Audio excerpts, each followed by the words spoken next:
کلام امام الزمان علیہ الصلاۃ والسلام۔ کثرت ازدواج پر اعتراض کرتے ہیں کہ اسلام نے بہت عورتوں کی اجازت دے دی ہے۔ ہم کہتے ہیں کہ کوئی ایسا دلیر اور مرد میدان معترض ہے جو ہم کو یہ دکھلا سکے کہ قرآن کہتا ہے ضرور ضرور ایک سے زیادہ عورتیں کرو۔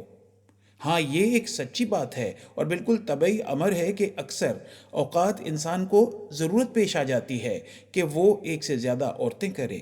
مثلاً عورت اندھی ہو گئی یا کسی اور خطرناک مرض میں مبتلا ہو کر اس قابل ہو گئی کہ خانہ داری کے امور سر انجام نہیں دے سکتی، اور مرد از راہ ہمدردی یہ بھی نہیں چاہتا کہ اسے علیحدہ کرے، یا رحم کی خطرناک بیماریوں کا شکار ہو کر مرد کی طبعی ضرورتوں کو پورا نہیں کر سکتی، تو ایسی صورت میں اگر نکاح ثانی کی اجازت نہ ہو تو بتلاؤ کیا اس سے بدکاری اور بد اخلاقی کو ترقی نہ ہوگی؟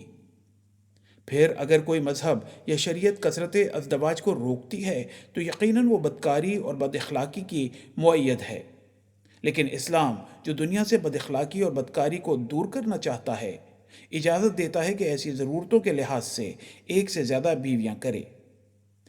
ایسا ہی اولاد کے نہ ہونے پر، جبکہ لا ولد کے پس مرگ خاندان میں بہت سے ہنگامے اور کشت و خون ہونے تک نوبت پہنچ جاتی ہے، ایک ضروری امر ہے کہ وہ ایک سے زیادہ بیویاں کر کے اولاد پیدا کرے، بلکہ ایسی صورت میں نیک اور شریف بیویاں خود اجازت دے دیتی ہیں۔ بس جس قدر غور کرو گے اس قدر یہ مسئلہ صاف اور روشن نظر آئے گا۔